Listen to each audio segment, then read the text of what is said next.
Sultan Murad, sultan yang masyhur ya. Beliau yang memiliki anak yang bernama Muhammad, dan Muhammad bin Murad terkenal.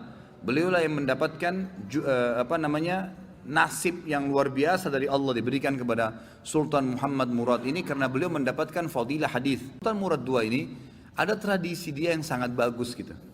Dia punya sebuah buku ya, pribadi yang dia sering tulis sendiri pengalaman dia pada saat jadi pemimpin.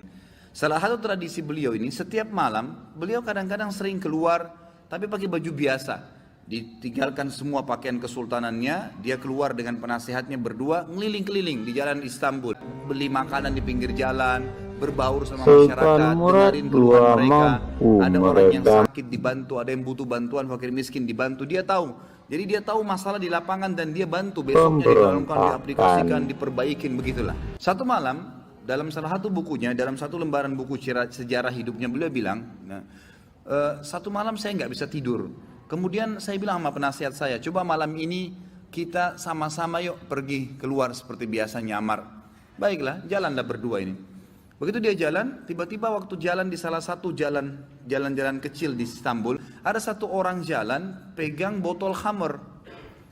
Pas depan Sultan Murad, subhanallah, dengan hikmah Allah kepleset orang itu, jatuh, kendi khamrnya pecah, mati tiba-tiba. Di tempat mati orang itu. Waktu mati, biasanya kalau ada orang seperti ini jatuh tiba-tiba, umumnya kan banyak orang yang datang melihat ada apa keadaannya. Waktu itu Sultan Murad tiba-tiba datang dengan penasihatnya, lihat, diperiksa, sudah meninggal orang, diperiksa urat nadi lehernya sudah mati orang ini. Tapi anehnya, nggak ada satu orang pun yang lulalang itu mau lihat, nggak mau ditengok, nggak mau dilihat. Gitu.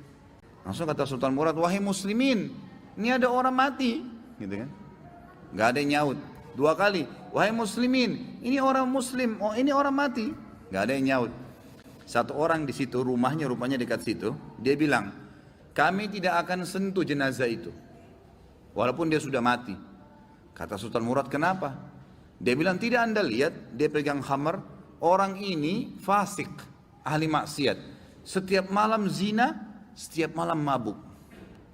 Kami nggak mau sentuh jenazahnya, kami nggak mau. Kata Sultan Murad, tapi kan dia dari kaum muslimin. Kalau kalian tidak mau mengurus jenazahnya, tunjukkan saya di mana rumahnya, biar saya yang bawa ke rumahnya.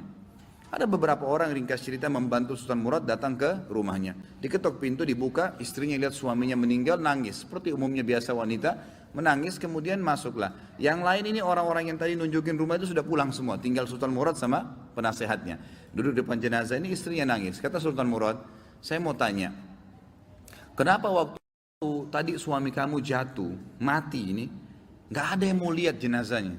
Dan tersebar isu di tengah-tengah masyarakat tadi, mereka nggak mau sentuh ini karena dianggap suami kamu ini fasik, setiap hari zina, setiap hari mabuk. Sultan Murad kaget, saya udah tahu orang akan nilai begitu suami saya.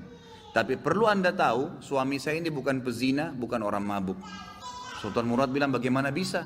Jelas khamar di tangannya dia, kendinya pecah, saya lihat. Dia bawa khamar, dan orang ini bukan satu dua orang memberikan kesaksian, tidak ada satupun orang yang mau bantu jenazahnya.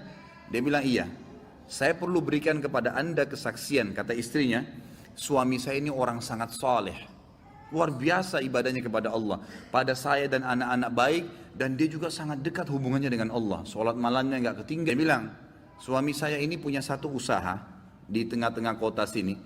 Setiap hari hasil bisnisnya dia dibagi 3 keuntungannya. Sepertiga dibawa pulang ke rumah untuk saya pakai makan dan minum untuk anak-anak saya. Sepertiga lagi, sepertiga keuntungan diberikan botol khamr, berikan minuman keras. Dia bawa pulang ke rumah, dibuang di WC. Dia nggak minum, dibuang di WC. Terus dia bilang apa depan saya, kata istrinya, itu yang berikan kesaksian. Setelah dia buang, dia bilang, segala puji bagi Allah, minimal membuat saya ya mengurangi orang muslim yang mabuk hari ini. Terus sepertiga lagi yang tersisa, dia datangi tempat perzinahan, lalu dia bilang sama yang punya tempat perzinahan, ini berapa orang wanita di sini pezina? 10 orang. Berapa bayarannya kalau perempuan satu malam sampai besok pagi dibayar? Kata si tempat punya tempat sekian, dikasih sama dia, sepertiga untungnya nih, 10 orang ini semua saya booking malam ini, tutup tempat kalian. Ini sudah milik saya, sudah dapat uang kan? Gak ada perzinahan, tutup. Dia pulang ke rumahnya. Orang pikir waktu dia masuk ke kios khamar beli khamar dia minum. Orang pikir waktu dia masuk tempat zina dia berzina. Padahal sebenarnya dia malah suruh tutup. Dia pulang, kata istrinya, lalu dia bilang, segala puji bagi Allah yang minimal membuat saya malam ini memberhentikan beberapa anak muda muslim zina. Bayangkan, pernah nggak kita terfikir buat perbuatan begini? Nggak terlintas. Tapi karena kedekatannya dengan Allah, Allah bukakan dia jalan ibadah yang tidak masuk di akal kita gitu. Lalu istrinya bilang, saya pernah bilang sama suami saya, kalau begini perilakumu, kapan kamu mati, nanti jenazah kamu nggak diurus sama kaum muslimin.